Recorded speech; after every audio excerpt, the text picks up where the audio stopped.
I'm Michael Snodgrass with Fire Talk Podcast. I'm here with Chief Mo Davis, and today we are going to talk about all things leadership.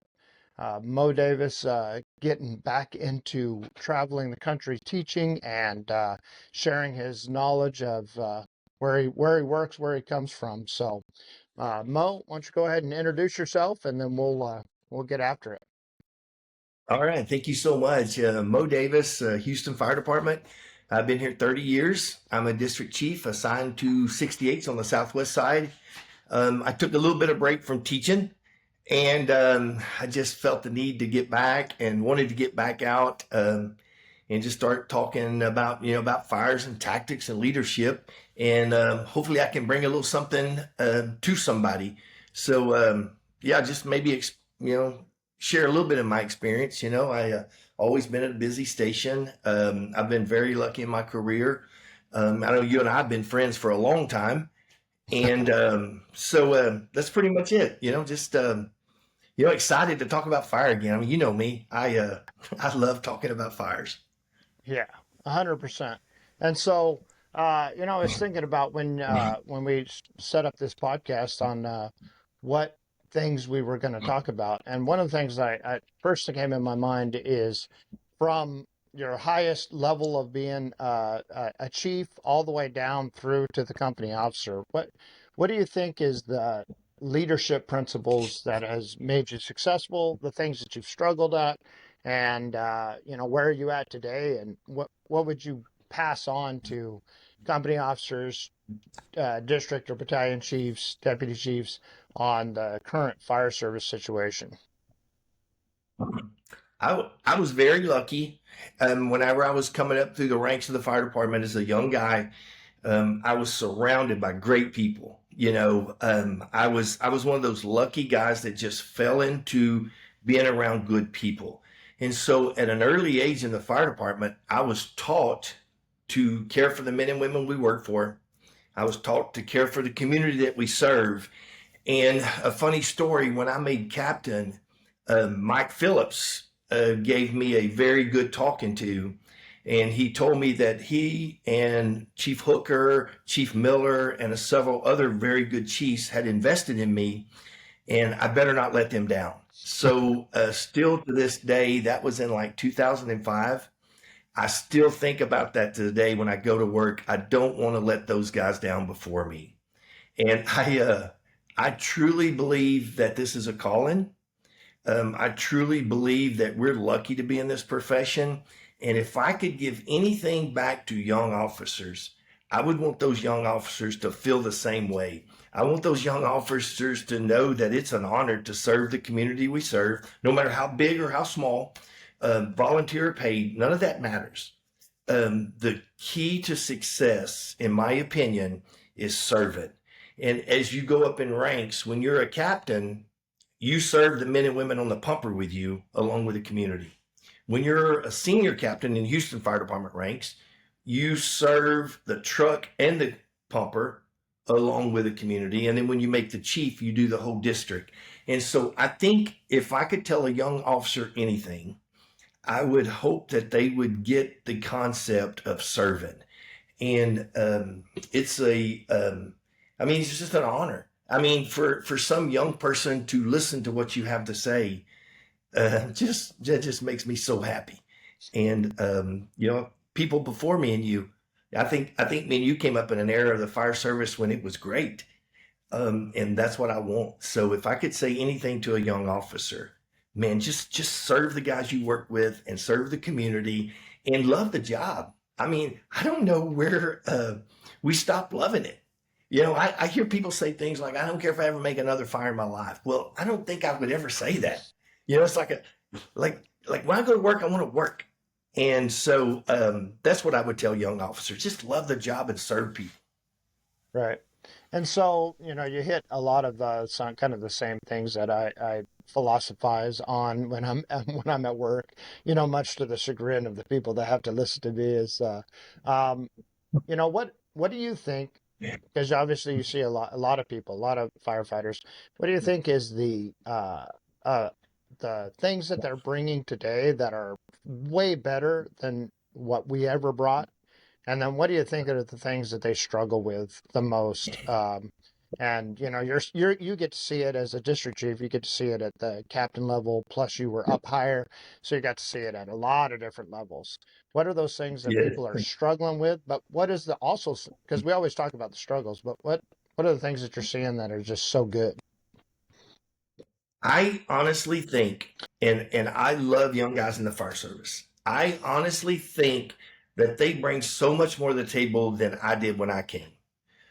Like I hear guys talking about hose, for example, and I'll just use hose. Like they know so much about flow, they know so much about friction loss, they know so much about the inside diameter, outside diameter. I never knew that. And whenever I came to the fire station or the firehouse, I knew that we used that hose, and I knew that Captain Jenkins liked to select a flow set on 200. He liked a 200-foot line, and he liked it pumped at 200. And I was a big old boy back then and lifted weights, and it was tough. So now these young guys is so much smarter than I ever was. And these guys are, they know that the standard pump pressures are so much lower and you're getting more GPMs. And I think that if we take mine and your era and we mix it with their era, we can make something great. And I think if something that we can give them, and I don't mean this bad in any way, but if we can give them a work ethic like the old guys gave me and you, and we meet in the middle, there is nothing but success is going to happen to the fire service. You know, so when I came in, there were still Vietnam vets in the fire service. Captain Curtis, my senior captain, who I loved better than anything in the world, was an old senior captain for many years. He was a Vietnam vet, and the work ethic he had still down to us. So I think that if we can give that to the young guys and let the young guys give us their knowledge on computers, they know so much more about computers than I do. They know so much more about hose and flows and friction loss. If we can meet in the middle, there is nothing but success in the fire service, I promise. And you know as well as I do, it's changing. I mean, when you and I got in, we would just rev the engine up on a pumper, but now it's a computer system. Right. We got to get these young guys to teach guys like me that how good that is. And you know, I don't think that's a negative thing in any way. And I'll be honest with you, I love having a young person in the firehouse. But you know, a lot of guys like these young guys don't bring nothing to the table. Just the opposite. These guys bring so much to us that it's the sky's the limit. In the next 20 years in the fire service, the sky's the limit. We're going to see drones. We're going to see different tactics, and this is all because of the young guys and how they know. You know, when I got in, and I'm sure when you got in the same way, we didn't even have a cell phone.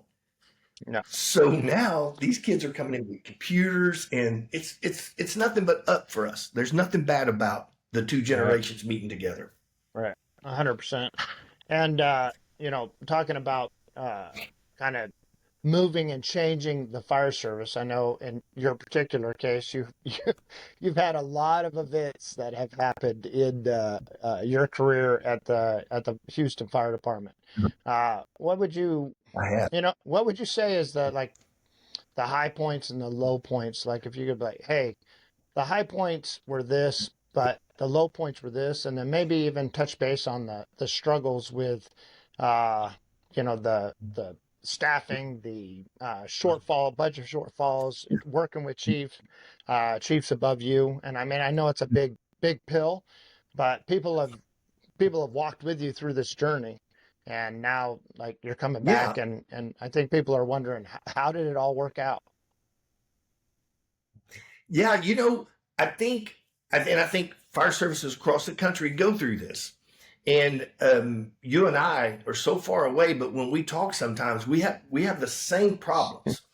I go to the National Fire Academy a lot. I really believe in education in the fire service, and I talk to people. They have the same problems we have. So the highlights of my career is knowing that I got to go to work every day, and I got to be around people who I loved. I got to be around people who I respected. I got to be around guys that what I dreamed of when I was a kid wanting to be a fireman. I get to live that every day. So the highlight to me is the people we work with. The lows, just like every department throughout the country. This is not anything bad about anyone. But sometimes we argue over pay. Sometimes we argue over our apparatus. Sometimes we argue over our station facilities. That's across the country. So those are the low times. And I'm very lucky. And I'll say this: Captain Mario is a captain at Station 68, where I'm assigned, and Captain Schroeder. Very good. And before I talk about them, I should mention that every officer in my district is above all in the country, in my opinion. But these two guys told us when we were going through our contract negotiations, and everybody knew Houston Fire Department was fighting for many years. Our union stayed strong. Our union fought tooth and nail to really get us a successful deal, I feel. And those were low times. We were losing people. And there was a lot of places around us that people were leaving and going just to make more money. And we were losing these experienced guys. So then we started bringing the people back. And so we started going up this incline. But I remember it was probably 8 or 9 years ago that we had a roll call, and Captain Mario says, we don't talk negative about the fire department, and we don't talk negative about the city while we're at this table. We're lucky enough to work for the Houston Fire Department. We're not going to let the contract, and as Mayor Turner back then, even the disrespect he showed us, we're not going to allow that to come into our house. This is what we do. We serve the community. It doesn't matter, in my opinion, it doesn't matter what a city gives you. It's all about when you go out to the public. And if you're not 110% to the community you serve, we've lost. And it's not their fault that we don't have a contract. It's not their fault that we might not be living in the best conditions. But guess what? Their need is our responsibility.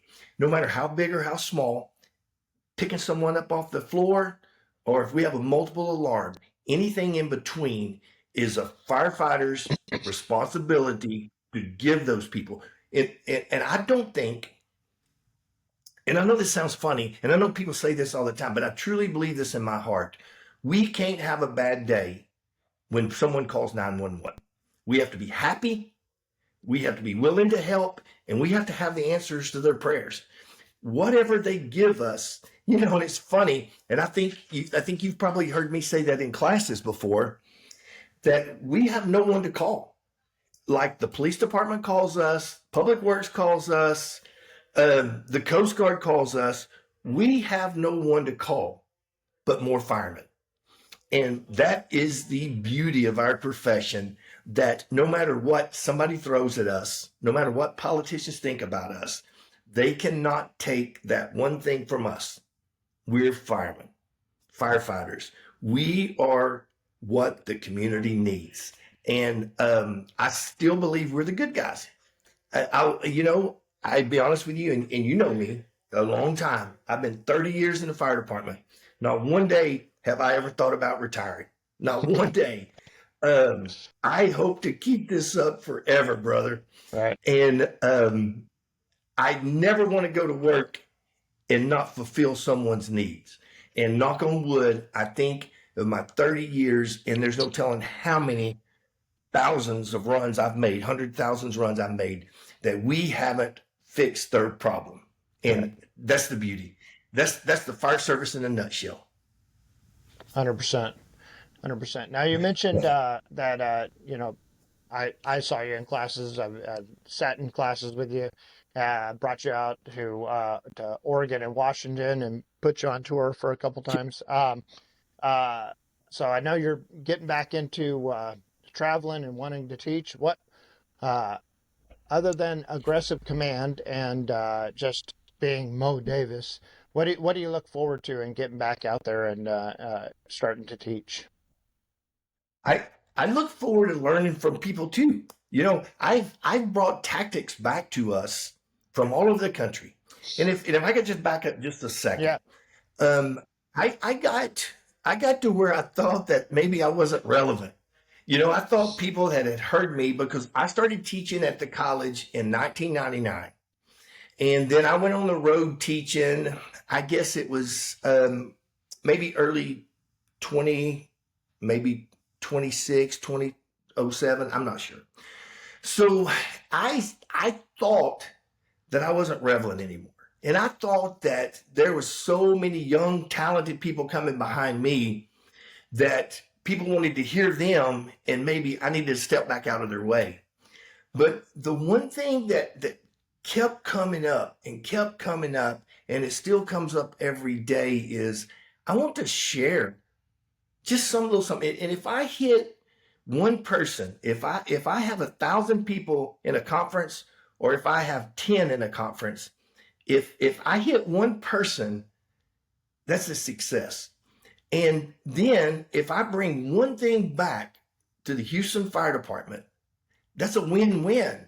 And so I thought about it and I thought about it, and I really missed it. I missed the fellowship. I missed the talking to guys at conferences. Listened to stories.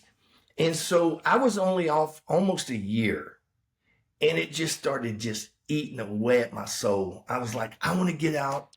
And, I don't have friends that are not firemen. Right. Everybody I know, everybody I associate with is in the fire service. And so I really miss that camaraderie. And I really miss people telling me, like, hey, Mo, maybe you're a little bit wrong on this tactic. Let me tell you why. And I'm like, wait a minute. I just learned something from these people. And so after that, I just got the bug. When I called you a while back, I was like, man, Yeah. I got the bug. I just want to get back out there and just see the guys and the girls and in the departments. And I tell a story about when you and I we were traveling out there, and we went to this department, and I'm sorry I don't remember the name, but it was in probably the most beautiful place in the country. It's set right offside the road. There was mountains everywhere, and there was a lady who was a little bit older than me, and she starts talking about forest fires and blows me away. I've never been to a forest fire.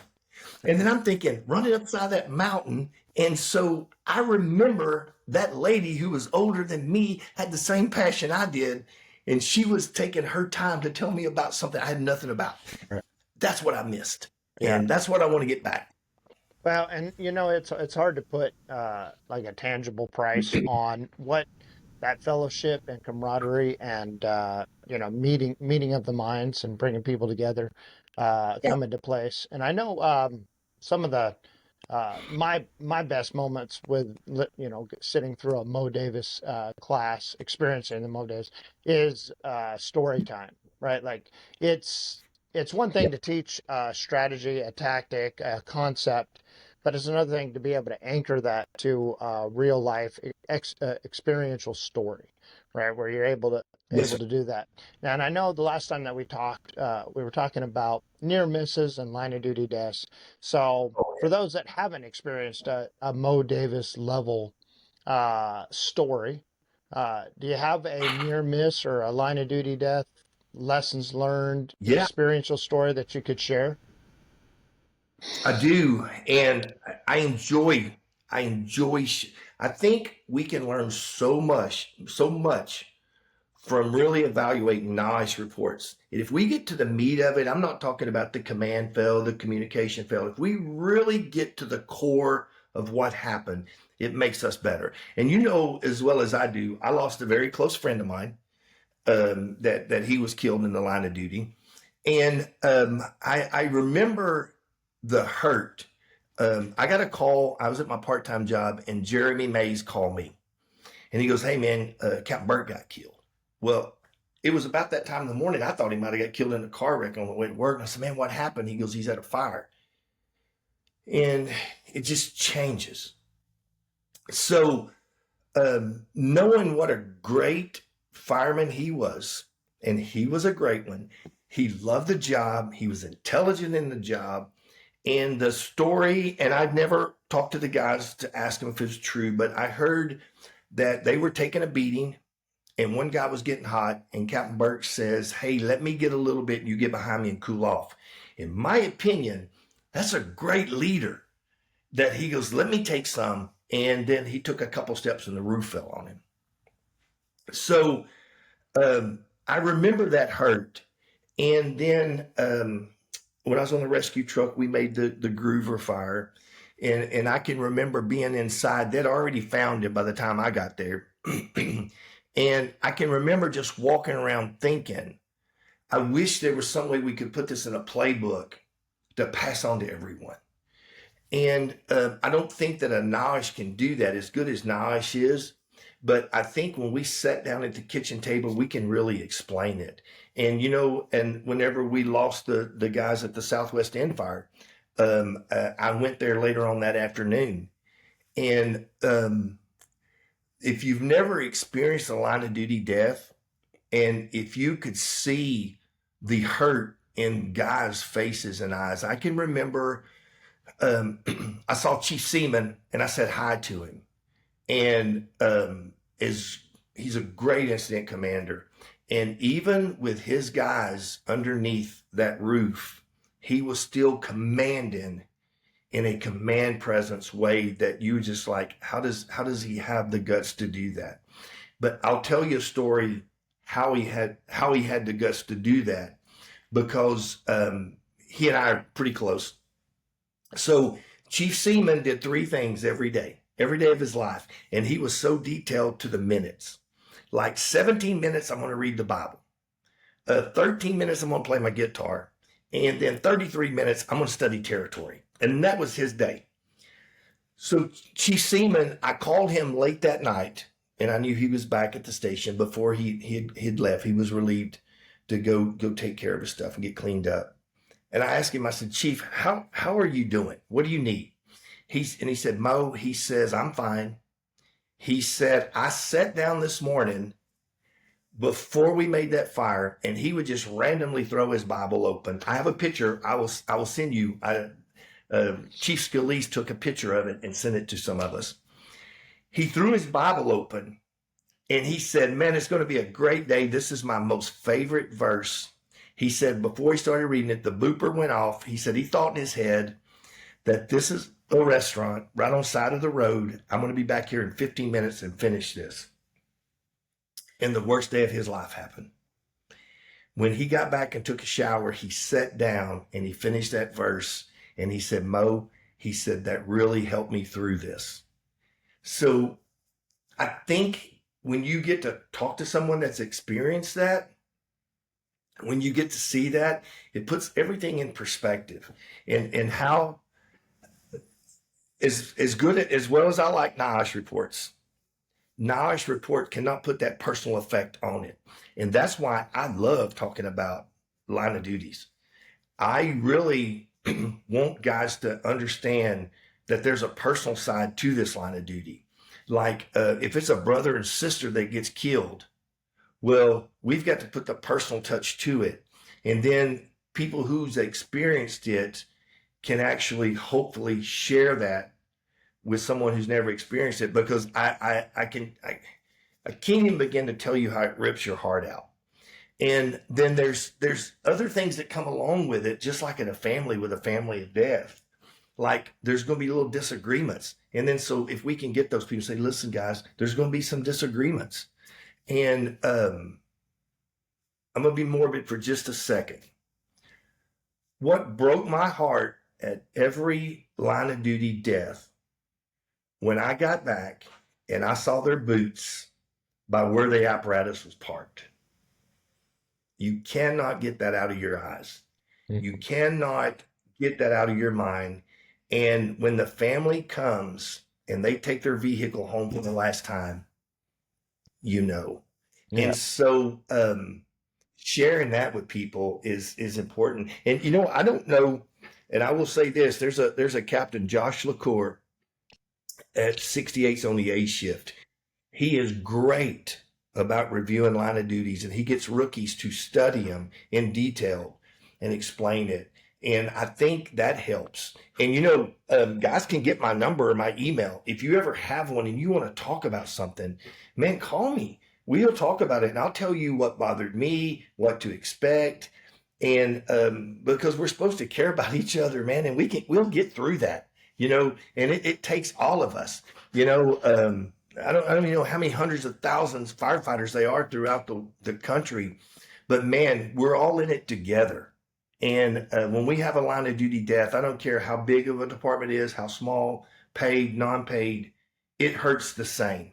And I promise you, throughout the country, we know somebody that probably knows that person that we need to help them do it. And maybe by studying line of duty deaths, we can help them. And I actually like teaching classes on line of duty deaths because we can learn so much from them. And it's not the typical rubber stamp, well, they had a bad command structure. Well, no, let's look at it deeper. Let's look like if you've been defensive for 45 minutes and you're flowing deck guns and you're flowing 1250 GPM. So you imagine how many you're flowing in that 45 minutes and you multiply that times 8 pounds. Well, then we should never send somebody in there. So maybe we start looking back and start backtracking. It was like, hey, what were they thinking? Did they do a safety survey of it? Did they send a rescue company in to see what the floors were? Did they get the water out? We've got to go deeper than command and communication. We've got to get deep into real root causes. We will never make this job safe. The only way I think we make this job safe is training, going to conferences, doing what me and you're doing now. It's always going to be a dangerous job, but it takes us to make it safer. And it takes us to saying, hey, maybe my ego's not in the way. Let me let a rescue company go in and look at the floor. Or maybe let me send somebody in to see what the roof looks like. So, and that's another aspect that I like talking to. And I don't like the just easy way out. Well, we didn't have a good command structure. Right. And I think that's important. Yeah. And so, in some of your experience, like for the personal, because you tear apart an IS report, right? And then, I mean, they're talking about Yes. this victim, and they get very detailed, right? What would you Yeah, they do. say? Yeah, what would you say for like one example of and it doesn't even have to be a line of duty, just a near miss, where a Yeah. personal aspect of your department, that department, that engine company, that leader, that structure, like that personal element, how did it affect the outcome? So I will tell you too. Eric App, everybody's heard his Mayday call. And I can barely listen to his Mayday call because it really hurts me to listen, to know how close to death he was. I honestly think, and you could ask him this yourself, if he hasn't prepared himself for years before that, back when he was a young volunteer, back whenever he was a young firefighter, back when he was teaching academy classes, back when if he wasn't conditioning himself for that moment, he would have died. And I think a lot of people in that situation that hasn't done that would have died that day. I don't think there's any way.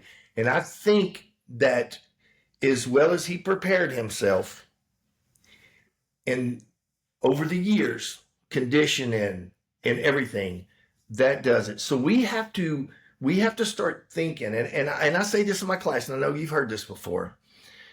If you're an incident commander, you've got to do a few things. You've got to burn down buildings in your head. You've got to run maydays in your head.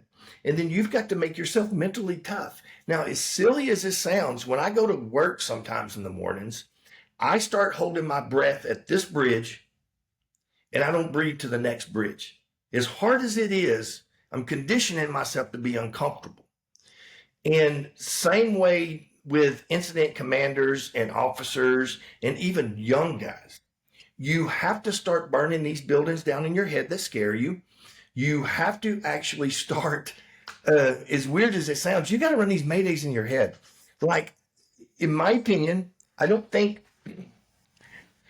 a guy in a mayday situation can go through a 10 or 12 step process. He needs to say who he is, where he's at, and what the problem is. And then we have to leave that guy alone. And I think we need to communicate with him, we're coming to get you.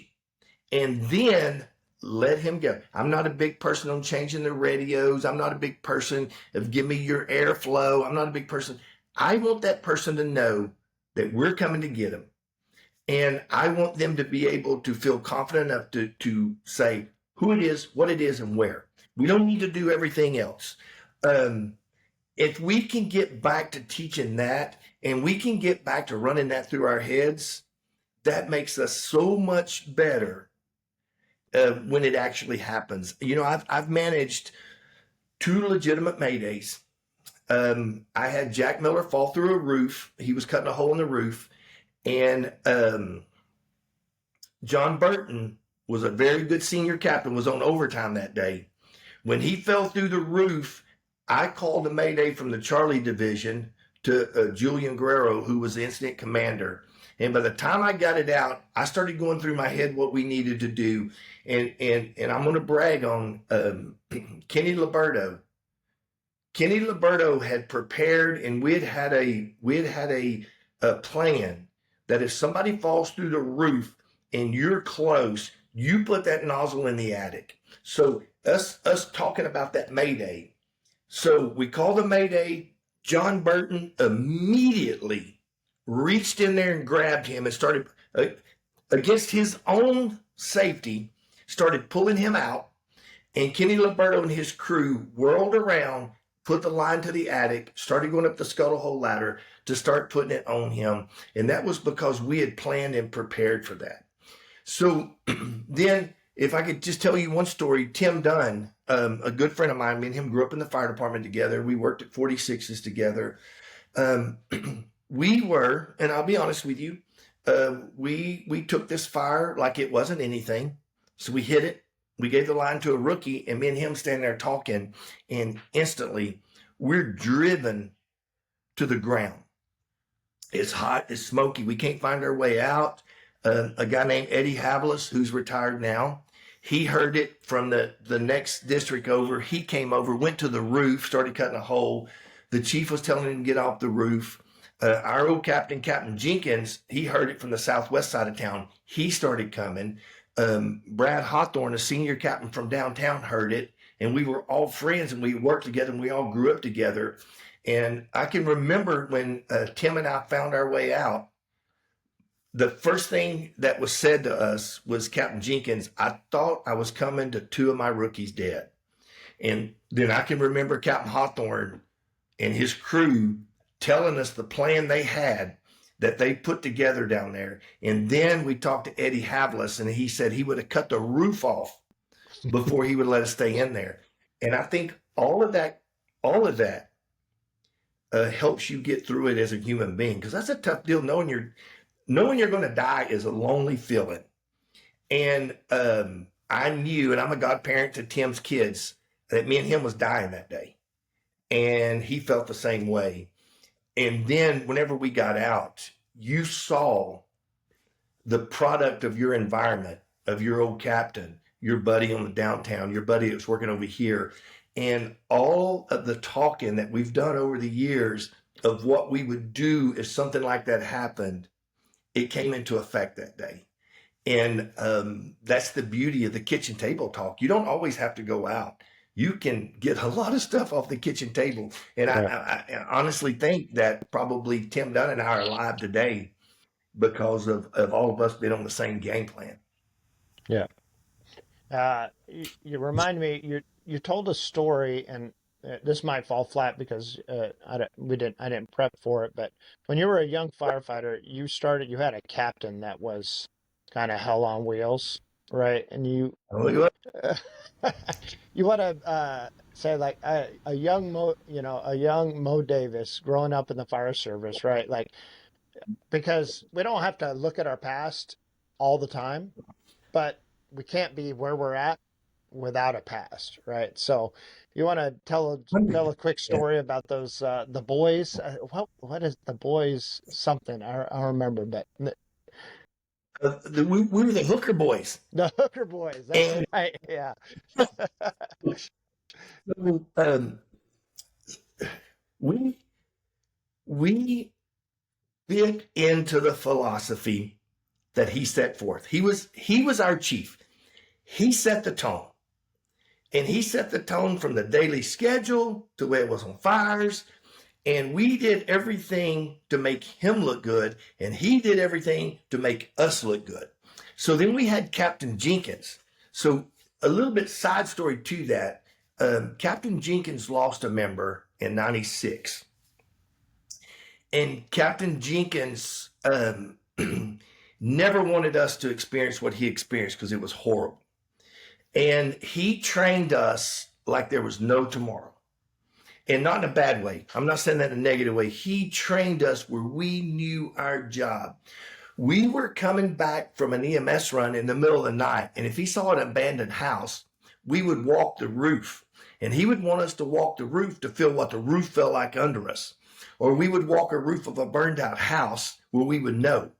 So with that being said, by this time we had Captain Zapata. And Captain Zapata was our senior and legend in his time. And whatever Chief Hooker wanted, we did. So then we would get called to multiples. And we'd get called to multiples. The chief would always get us in the game. And I bet I can remember 1,000 times he would go to that chief, goes, "Hey man, my boys are here. Let's put them to work." And I can remember, just like yesterday, he'd be walking us up to wherever he was going to put them, and he'd always say, "I got you in the game. Don't let me down." And we would, looking back, man, it just makes me tickled because he put a lot of faith in us, and he didn't have to, but he did, and we would have never let him down. And I'll tell you a story, and I probably shouldn't tell this story because Those are people the think best, that's, right? but we were so hard-headed that we would never let him down. So we were at a multiple one time on the southeast side of town, and we were just getting chewed up and spit out. Well, it was hot. It was summertime, and man, we just kept working. We kept working. We kept working. Well, we wasn't going to let anybody know we were tired. Well, Captain Zapata told Tommy Scott, "I want you to go find an apartment that's not burning. The guys are going to go take a break." And I remember Terry Atchison, who was a great captain at 25s, he told me, he said, "Memo, if something happens, I'm dying." He goes, "I cannot do anything else."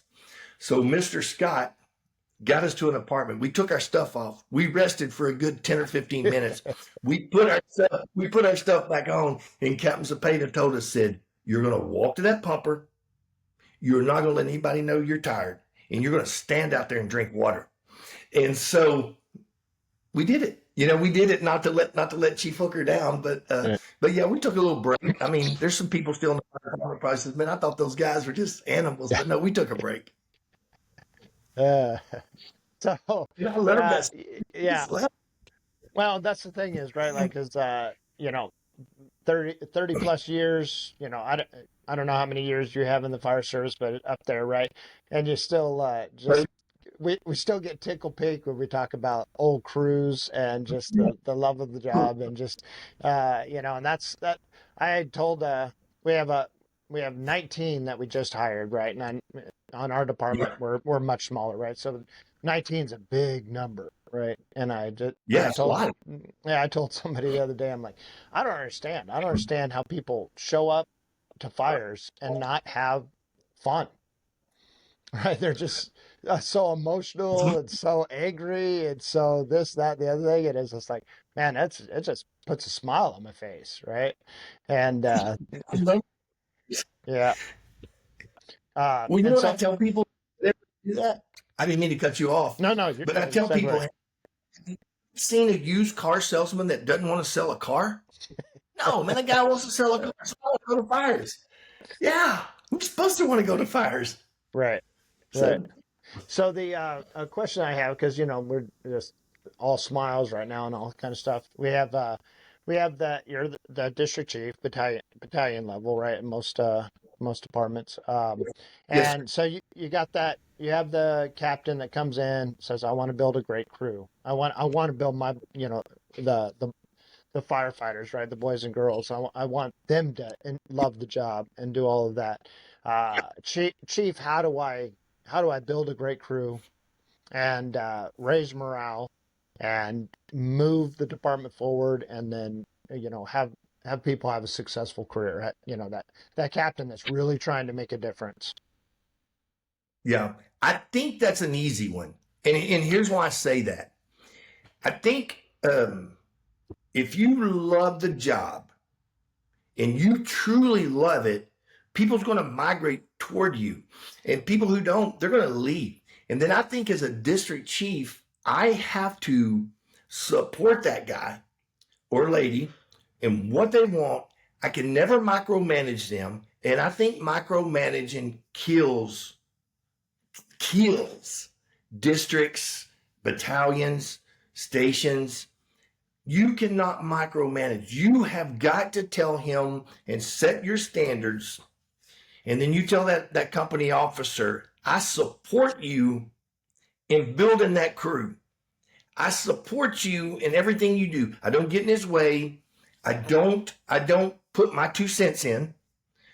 And I believe that I have to be out there also. I cannot be sitting in my office doing nothing when the men and women are out there really learning and building a crew. They have to see that we are this big team, and that if I'm out there and it's hot and sweaty, and man, I tell you, I'll say it again, I got some of the greatest officers in the country.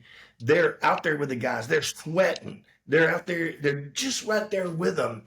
And I think when you have a chief and you have a company officer and you get that old senior pipeman, and I'm lucky in our district, we have two. We have Wally Hayes and Dustin Gray. So one's on the truck, one's on the pumper, and they bring so much knowledge to these young guys. And then those young guys see that the officer loves it. They see that the senior pipeman loves it. Then they're going to decide to come along, or they're going to go somewhere else. And you know what? My feelings are not hurt if someone leaves.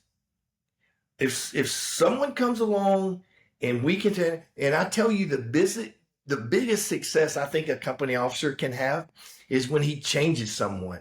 When he has that one person that has been failing everywhere he's ever been, and he comes into that district or that battalion, you give him an opportunity to be great. You let him go or you let her go, and you support them. And then whenever they turn around and make something great, you tell them, I knew you had it in you. That's a success for a company officer. And it all starts by not micromanaging them. We take a promotional exam, in my opinion, to do more, not to do less. So when you want to be a company officer, buddy, you want to work. When you become a district chief, you want to work. And so I think when young people see that's success. I've actually had stuff like that happen. We've had people says, "Oh man, you don't want that person." You give them a chance. You give them a chance, and don't turn your back on them. And you make your own opinion in a person. You're going to see. Sometimes they just may have had a personality conflict over here, but whenever they come over here, man, you give them a free shot. Um, People's told me that. People's like, "Oh, you're not going to like this person." Well, okay, let me decide that on my own. And yeah, and I'll say this, um, and people don't want to say it, but it's true. A lot of people in the fire service don't like women in the fire service. I don't understand why. I have three of the best women in the country that works in my district. Three of the best in the country that works in my district. And I'll tell you a couple stories. One is a girl that works with us. When she first got there, you're like, well, you don't know what. We make a fire. About 30 minutes later, she takes the nozzle from another company and start shooting water out of the second floor. She's got a home in District 68 as long as she wants to. Kim Chavez at 51, a little bitty girl. Kim Chavez, we made a fire, we're in there, and the guys are like, where's Kim? Where's Kim? We have to put Kim in the attic because we have faith in Kim to put it out. She's the only one small enough to get in there. So instead of me disliking them, I have to do it. And then I have one that drives me. I have a female that drives me that knows everything I know. I don't know half the stuff she knows because she does the computers and all this other stuff. So she not only knows what I know, she knows what she knows. And then she always ends up making me look good. So we have to take that, and we have to take the ones that nobody else wants, give them a shot. If they fail, they fail. We don't fail them, they fail themselves. We give them a fair shot, and we give every single person the same shot. And guess what? It's always tough. Everybody that works in District 68 knows they're coming to work. And whenever you come to work there, you got some old tough officers who's going to push you, but we don't care what you look like. We could care less what you look like. We just want hard workers. And same way we were talking about young people earlier. We don't care if you're young. Just come work hard and teach us something like we teach you. So I think that's how you build. That's how you build a crew. And then I think if a chief loves the job, people's going to migrate to him loving the job. But if you got this old cantankerous chief that never gets out of his office, he wants to eat first, he wants to go to bed, he don't want any noise. Well, guess what? People start going away from him. You can't have that because we live together. We've got to be all in one. Eat together. That's our family time.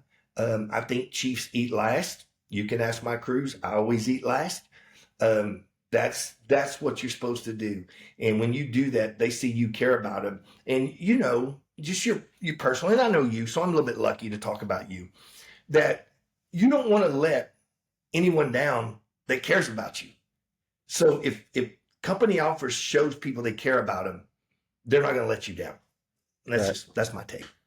100%. Well, I want to one tidbit that, you know, because my son was in our classes together and got to hear you and stuff, and we talk about this often, and just like I think it's such a great nugget that if we could cover it here, and then we'll kind of wrap up the podcast. But is that the backup crew being interior writ, and and your ideas on that, the concept on that, you gave great examples in your class.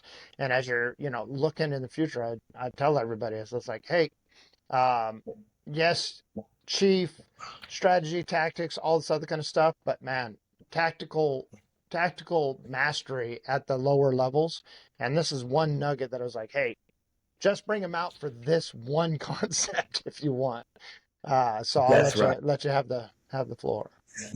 Oh, I'm glad you brought that up. I love talking about this because it is so successful and it's so simple. And we did this whenever I was a firefighter. It wasn't something I came up with. I just carried it along and started telling people about it. And I thought it was an honor. Captain Morris at FDNY Rescue 1, we were teaching a class in Florida, and I was talking about that.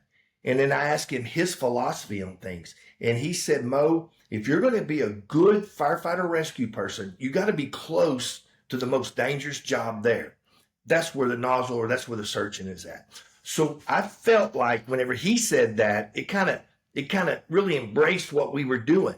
So you have to train the firefighters to the point that a company officer doesn't have to tell them what to do.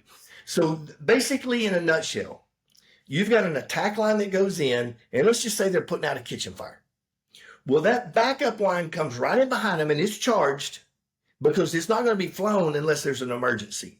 So, and I want to say, I don't know the real number, but I think it's like maybe 8 or 9% of rescues are made by the exterior writ. Well, if you look at the numbers on the inside, it goes up so much. Third crew, surrounding crews, those statistical numbers go way up. So then they come in, and you don't push them. You just come in and you just kind of float out of the way. You got a charged line. A good company officer will take the thermal imager. They will let that firefighter see where they're working, and he will go up and he'll tap that other officer on the back and he say, "I got your backup line." So now he has nothing to worry about. He knows that that's my job to protect him. So when I hear the truck come in and they say the truck's going to search away from the fire, so we just bring that line right over a little bit. And so then let's just say a hallway in a house. So I look down the hallway. I say, okay, I know the truck company's in the second room on the left. I look over here. I see the engine company moving. I'll go back and I'll tell the nozzleman, say, hey, I got him here. I got him here. And I'll go back and I float and I watch. So if that nozzleman, that firefighter, sees something that's going to get someone hurt or someone killed, it flashes over on us, it runs over on us, it banks down behind us, he turns that line on immediately and he takes care of the emergency, and I tell the chief what we're doing. That's one. The second thing, if the chief ever tells us emergency evacuate, you've got to have a good, solid backup nozzleman that's not scared. He turns the line on, he turns it to the roof because we know that's the most dangerous part where the heat is. And then I start looking, the pumper crew, I know I'm talking fast. I hope I'm explaining it right. So the attack pumper crew leaves their line in place. They crawl down the line. And when they crawl down the line, 1, 2, 3, I'm immediately looking for that truck. Now, the reason we leave the hose line in place, A, is we want them to get out fast. We don't want to have any curling in the hose or spaghetti in the hose. And then I start looking for that truck, and I grab that truck officer and I put him right here on the hose that we're on. And then I tell the nozzleman, all right, let's go. And he backs out, keeping the ceiling cool. Now, it's important that and I'm so glad you asked this question, man. I love this tactic. So it's important that all of the support people in the front yard, they go to the street. Then you got your attack crew, you got your truck crew, and you got your backup line. You can get a part of that quick. And then the chief can tell you, go back to work, or we're going to regroup and do something else. But it's such a simple task that if you can remember, don't flow water unless there's an emergency. Don't crowd the crew that's in there putting the fire out. And that company officer keeps accountability on every single person. You can do away with that writ in the front yard. Now, I know some of the naysayers say, well, what if the entire roof collapses? Well, if the entire roof collapses, you probably have a stage company out there anyway. So that's a concept that I put in effect on every fire.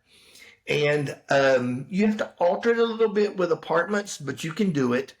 And yeah, I'm glad you asked that, because that's a tactic that I think we could probably have a 4-hour class on alone, on when to do it, how to do it, what to do it.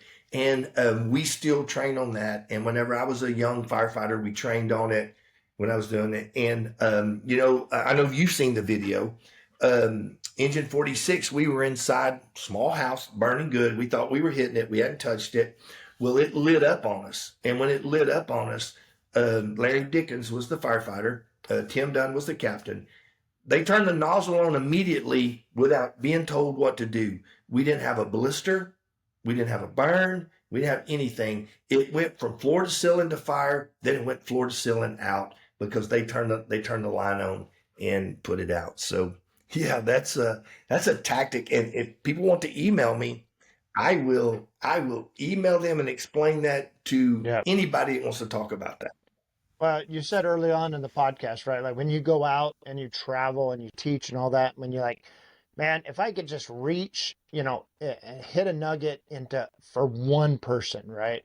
And my son, for the Yeah. last couple of, years since we, had you out in Oregon, and I heard that for the first time, absolutely revolutionized the concept of the backup line, right? The don't stand here, get inside, know what you're doing, all that kind of stuff. And probably a year after that, we had a gas fed attic fire that was kicking our butts, and I had to get outside real quick to get something done. And as I went over the backup crew, I told them, open the nozzle. And wish they That's had it. had wish they had had better training because they flattened the nozzle, they didn't go straight up to the ceiling and all that other kind of stuff. But Yeah. the effect was the same, which is we were flowing water and the nozzle team was protected enough that we didn't get a significant burn. We were able to get out. We eventually withdrew from the building and had to go defensive for a few moments. And but that nugget that hit me, you're like, if I could hit one firefighter, that hit me. And as I was moving Yeah. past them, one, they were inside, which is good. And two is that when I passed them, I said, open the nozzle, and they did. And I think it really saved some pretty good heat on our attack crews. So I just want to say, if you were ever That, wanting to know, while I'm traveling around, and that beautiful place, Banks, Oregon, where we were doing that conference with mountains and yeah. forests and doing all this other kind of stuff. And we had a packed room at that one, right? A little training center, but Yeah. packed. And You sure you're like, can. oh yeah, it's like, oh, I wonder if how that landed, right? Well, for me and my son, who's now in Yeah. Salem and doing well, it's just like it hit like a ton of bricks and stuck. And so I just wanted to say thank you for that nugget, and just to encourage you to enjoy getting back out there, because I know the opportunities are going to be fast and furious to have you come out. That being said, I'll give you a time to wrap up here with some more words, but do you want It just everybody to just feels like, contact you by email? Is that the best way to yes. say, like, so I'll post your email on this video and on this podcast, so Okay. they get that, and then they Yeah. can reach out to you. So, how do you want to wrap up the podcast? What do you want to share? It can be 1 minute. It can be another 100 minutes. So you put cold chills on me, and I'll tell you what I'm thinking in my heart right now. That was worth every morning I got up early and went to the airport. That was worth every missed flight I've ever had. That was worth every ounce of sleep that I missed somewhere down the road, just knowing that one person did that. That's, in my opinion, anybody that teaches in the fire service should want that one story where you say, you know what? I protected a brother and sister. And you know what? You just told me that, and it was worth everything that I've been through. Everything. And traveling gets tough sometimes. You Uh, miss flights, you have to pay riders to ride work, you do that. Just when you told me that story, brother, it was worth every one. And heck, I'm from Texas. It was even worth getting cold for. So anyway, yeah, yeah, absolutely. yeah, It was sincere, and it's definitely one of those things where it's just like, let's if you wanna get more of that, and I honestly believe, right, like the 2 hour, they try to do 2 hour, 4 hour, 8 hour blocks of training and stuff like that. I'm 100% in yes, sir. agreement. The 4 hour block of exterior, interior RIT, the importance of the backup, what the backup crews Oh yeah, should do, and then to practice that as yeah, far as like thermal imaging, with Insight or whatever, where yeah. you guys are like really learning how to use that and keeping track of those crews and all that kind of stuff. I'm 100% agreement. So yeah, great job. And like I said, I'll post your email down below, and anything else Okay. that you would like to add to finish off the podcast. I just can't thank you enough. You know me, and I consider you being friends for a long time. Yeah, Man, it's just talking to you. I mean, it's just like yeah, sitting at the kitchen table. So, and I truly hope people liked it. I hope people like it yeah. out there because it means a lot. They do. And yeah, I hope to see you soon. I really want to. I want to get back on the road. I do. Um, and I'm starting to get a lot of stuff. Not as busy I was one time before. One time, I was going 3 weeks out of a month, and it was just doing so. Now I'm doing a couple, and it just feels good to be back in the brotherhood. And Yeah, and what you just told me, um, yeah, it's worth me training since 1999 when I started teaching. That's all worth Yeah. it right there. Right. Well, I have one more story as like talking about a Yeah. missed flight or a missed opportunity that you had. I was in Florida and Hmm. you were scheduled to be there and you couldn't make it. And then Yeah. you sent this nervous guy that thought that he actually said multiple times, I don't know if I have anything to offer, and I'm not Mo Davis. And that was the first time I got to hear Clyde Gordon speak Yeah. at that, and that was one of those things where I'm like, hey man, even when Mo Davis doesn't show up, he represents well because he sent a guy that because he told the line of duty death about is it's Groover, right? Um, Yeah. It yeah, was. and you know, and his that stuck with me, right? Because he called it kicking the can, right? Everybody kicks Yeah. the Yes. can down the road of problems, and it just was like That's right. that was an amazing time. So you guys are doing well, and I could talk because there's a bunch of questions I had because the last time I talked to you, you had just come from um, a fire in an apartment complex where when you and the other chief arrived, and it was either Clyde or it was Appa that was at the chief, and there was gunfire still going on around the fire rigs. Uh, Yes. and I was Oh, just like, oh man, stories yeah, like that. do you have 1 second? I'll tell you the Oh story. yeah, oh yeah, You, absolutely. you, you never know what you're going to do when you go to work. That's the beauty of our job. Like we could go and watch TV all day, we could go train all day, or we could go make just something that you would think you would never make. So it's a Friday night and it's about 8:30 or 9 at night. So they send our ambulance on an unknown problem. And in Houston Fire Department, the lights kick on and then the tones go off. They said, so the lights go off, lights kick back on. They send the medic and the pumper to a shooting at the same address. The lights go off, lights kick back on, and sends me in the truck to an apartment fire at the same address. So I looked at the Frank, the guy driving me. I'm like, man, somebody's playing on the phone. We'll be back here in a second. So as we pull out of the station, he goes, hey, I see a smoke column. So Captain Cretchy goes on location with heavy fire from a 1-story. And while he's keyed up, he goes, be careful, they're shooting at us. So as I'm pulling in, Captain Mario is pulling in, and he goes, District 68, I cannot lay a line because I have 2 bodies in the street. So we're working on that. So Chief App is the one that was caught in the Mayday fire. He was the second in chief. I assigned him to Alpha Division.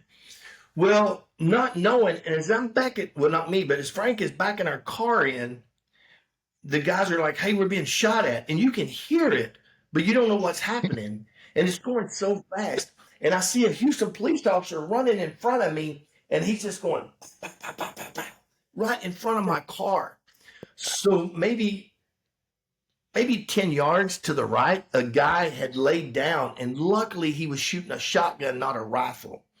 And he was shooting. So the story was we had a active shooter, we had a mass casualty incident, and we had a multiple alarm fire and a police officer involved shooting all at the same place at the same time.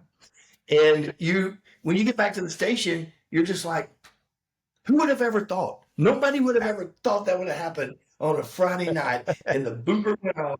Yeah, that's the beauty. That's why I don't think I'll ever retire. And as long as I can walk up and down steps, I'll be at work. Yeah. Well, I tell the guys because they're like, when are you going to retire, Snod? And I'm like, well, more retired firefighters die every day than active duty ones.